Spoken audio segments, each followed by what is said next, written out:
Hi, I'm Kirsten, the Ectopic Pregnancy Support Podcast host. Thank you for listening, and I hope these stories and conversations bring you comfort and help you feel less alone. Enjoy this episode. Hello, everybody. Thank you for being patient. I know it's been a little while since I've published an episode, but I'm back, at least for a mini solo episode. I figured I'd share a little update on my life because there has been quite a few things happening behind the scenes. If you follow me on Instagram and Facebook, you probably are aware of them, but I figured I'd dive a little bit deeper into those things for my listeners. Before I get to that, I wanted to share a brief summary of my entire story, just for those that may not be aware of it. In 2022, I experienced an ectopic pregnancy, and that is where my advocacy started on Instagram and Facebook, and eventually this podcast. It was a whirlwind of emotions, as all of you know, and my life changed. I think a pro that came out of this traumatic experience was this community and the advocacy work that surrounds it. It truly fills my heart to help other women experience this and bring them a little bit of comfort and hope along the way. In 2023, I conceived my rainbow baby, and my son was born in December of that year. And he is truly the light of my life and brings me so much purpose and perspective. When he turned 1, my husband and I decided that we wanted to start to try and grow our family. So February of 2025, I got my IUD removed,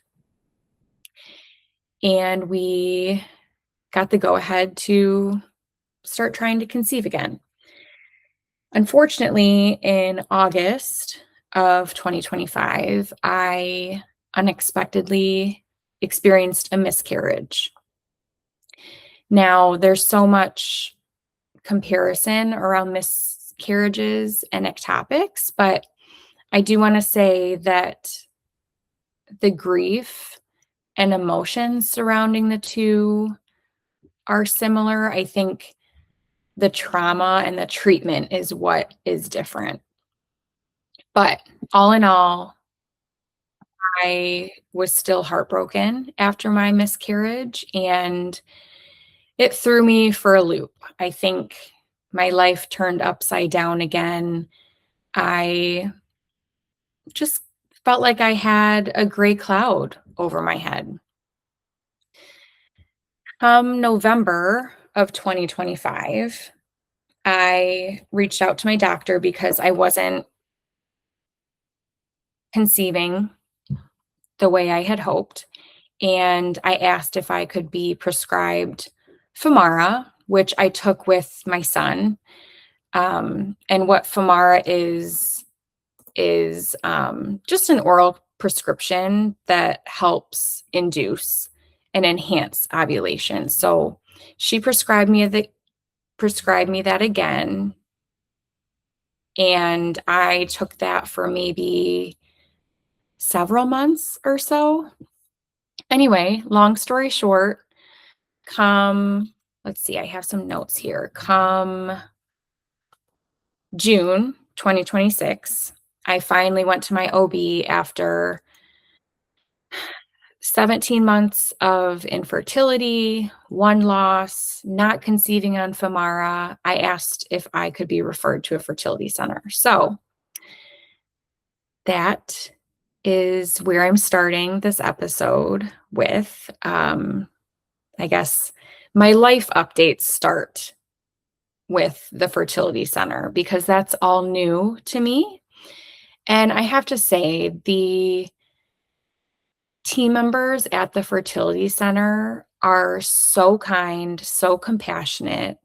They truly see the overwhelm and defeat that we all experience, whether it is from an infertility standpoint or a pregnancy loss standpoint. I just felt like I was heard when sharing all of my concerns and emotions, and they really, really listened to me and recommended what they thought would be best.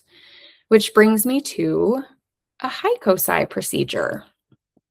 I had this done at the early month, or yeah, I had this done early July. And this is very similar to an HSG, which is highly recommended for women who experience ectopic pregnancies, because what an HSG does is look to see if there are blockages in your tubes. And a HyCoSy does that as well, but a HyCoSy also can check for other uterine abnormalities. And just to share what the difference between an HSG and a HyCoSy are, I did look that up, so I want to read it to you. The primary difference is that HSG uses X-rays and iodine dye, while HyCoSy uses transvaginal ultrasound and a saline/air or foam contrast medium. So I think they use different imaging machines and tools, essentially. So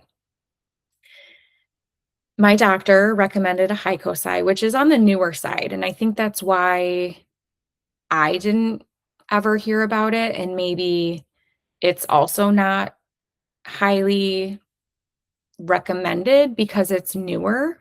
But what I liked is that it was more advanced. Um, so what they were looking for through the HyCoSy was, one, if my tubes were blocked, and two, I had a C-section with my son.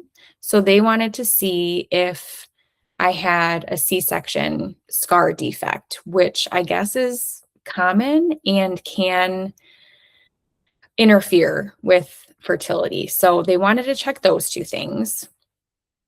And once I was doing the HyCoSy and afterwards in the consultation room with my doctor, they had said my tubes look great. I have a very, very small C-section scar defect, which shouldn't pertain to the problem of infertility, but they did find a large polyp in my uterus.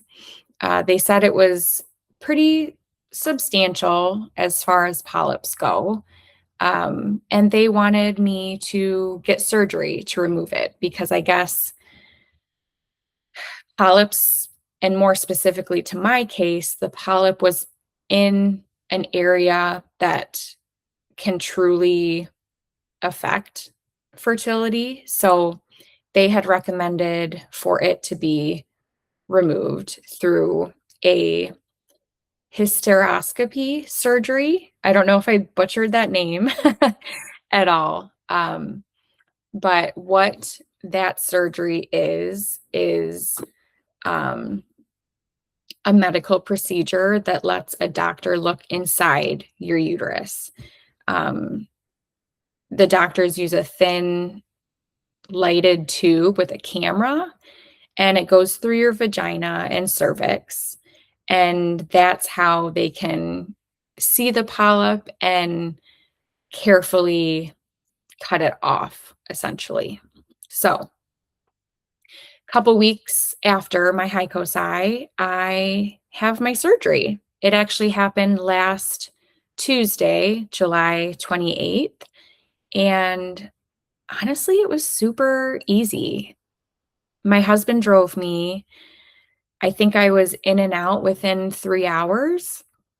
A lot of the time was prep time and post-surgery waking up from anesthesia, but the surgery was only about 30 minutes, so it was super quick.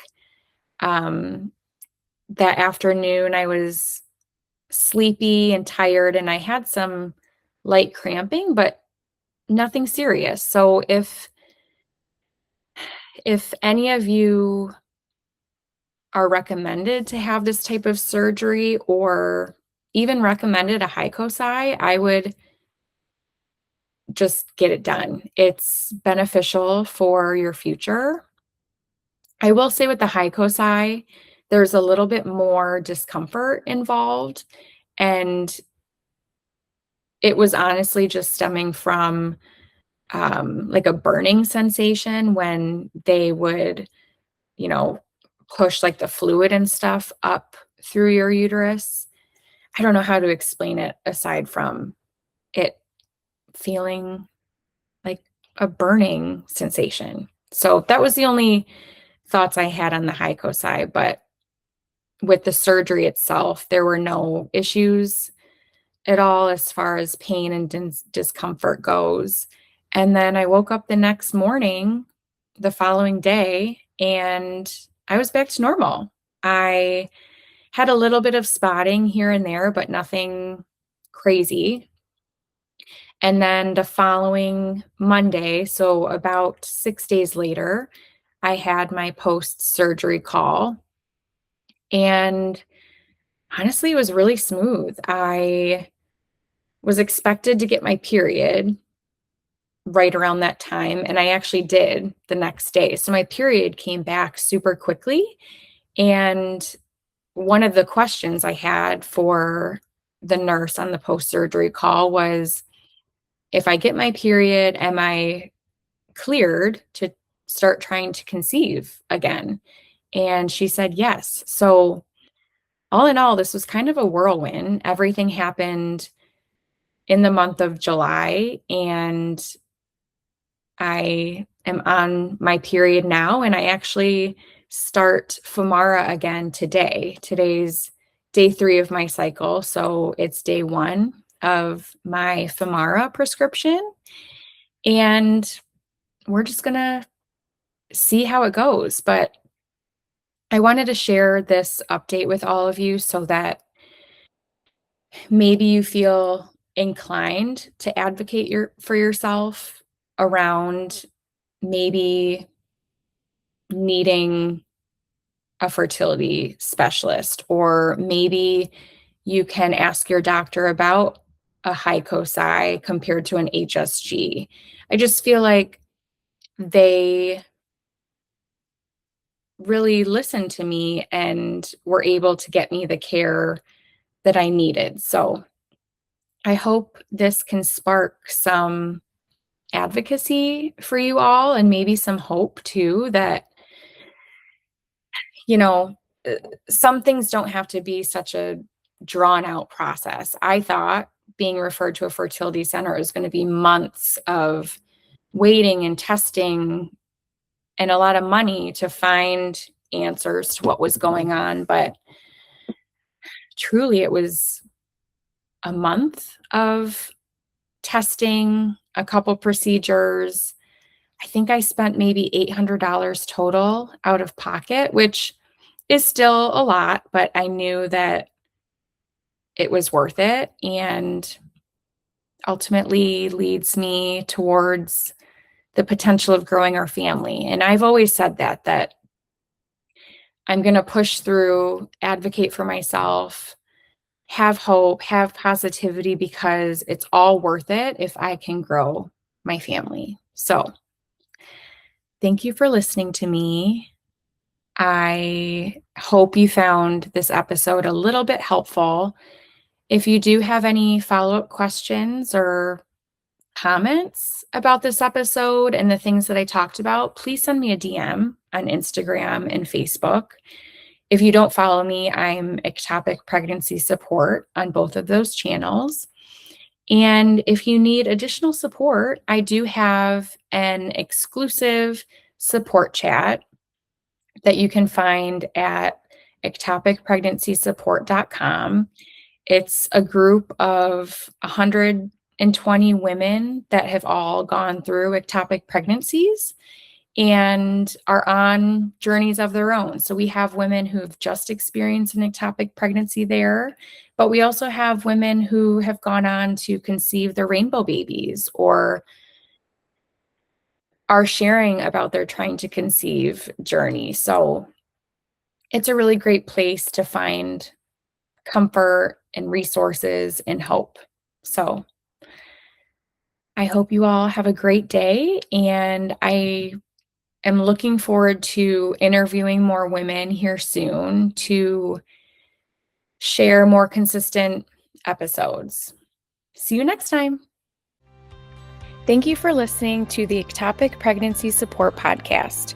If you are looking for additional resources, head to ectopicpregnancysupport.com to learn more about my exclusive online support chat. Also, don't forget to follow me on Instagram and Facebook. See you next time.